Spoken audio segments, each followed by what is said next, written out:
Tropical Typhoon, Chairman TV. Weather update. Helping homeless people. Please subscribe.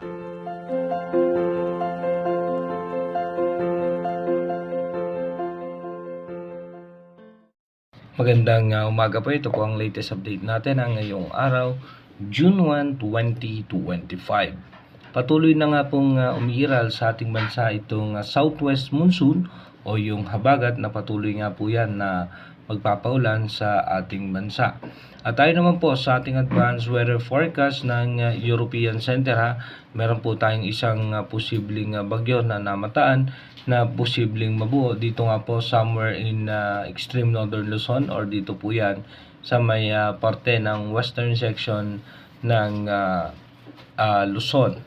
At dito naman sa ating rain map animation, sa expected nga po natin na magiging maulan pa rin dahil nga po sa southwest monsoon. So asahan nga natin dito nga po sa parte ng western section ng Luzon at ng Central Luzon hanggang Metro Manila, makulimlim na kaulapan ang ating aasahan. Ganoon din po sa Palawan, Mindoro provinces at sa may parte naman po ng Bicol region ay magiging maayos at magandang lagay ng panahon.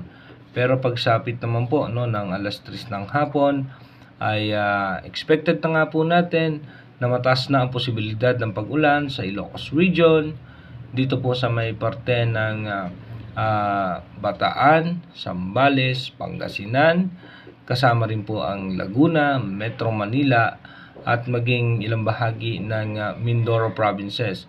Ganon din po sa may parte ng Palawan at sa may parte po ng Mindanao at dito po sa may parte ng Cebu at ng Bohol. Maging sa may parte po ng Iloilo, asahan natin magkakaroon ng tsansa ng mga biglaang pagbuhos ng pagulan. Pagdating naman po ng alas 8 ng gabi mamaya, mababawasan naman po yung mga pagulan hanggang pagdating po ng alas 12 ng madaling araw. Dumako na nga po tayo sa ating advanced weather forecast.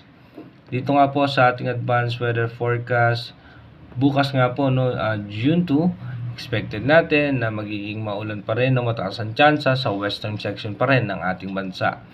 Pagdating naman po ng June 3 hanggang June 4, asahan natin may mga tsansa pa rin nga po ng mga pag-ulan sa western section ng ating bansa.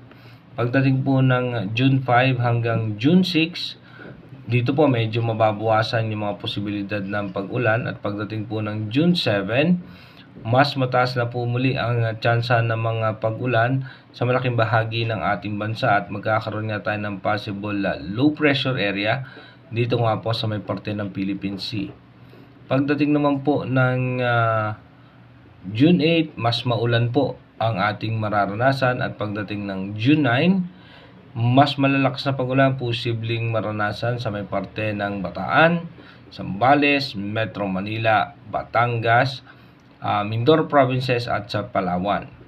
Pagdating naman po ng June 10, tuloy-tuloy nga po na pag-ulan ang posible nating maranasan dito nga po sa parte pa rin ng western section ng ating bansa.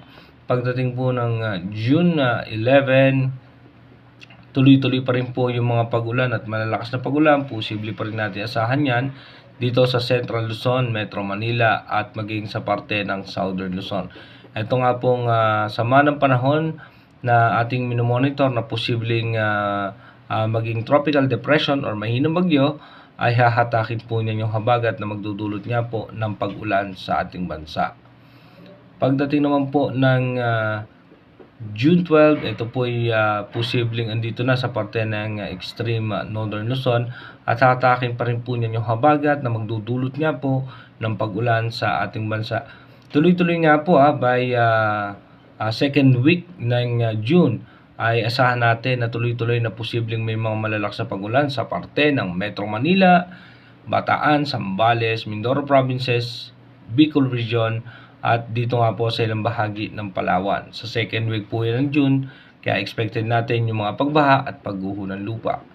Pagdating naman po ng June 13, ito po ay papalabas na ng ating Philippine Area of Responsibility pero yung paghatak niya sa habagat ay magdadala pa rin ng pagulan sa ating bansa. Pagdating po ng June 14 hanggang June 15, eto nga po ay mawawala na itong sama ng panahon, at kung mapapansin natin, mahihina at katamtamang pagulan na lamang po ang ating aasahan ng mga pagulan.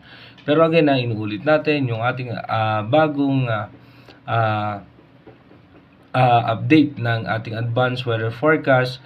Ito po ay meron na tayong 20 days advance forecast. Kung yung dating nilalabas ng European Center ay 15 days, ito naman po ay 20 days.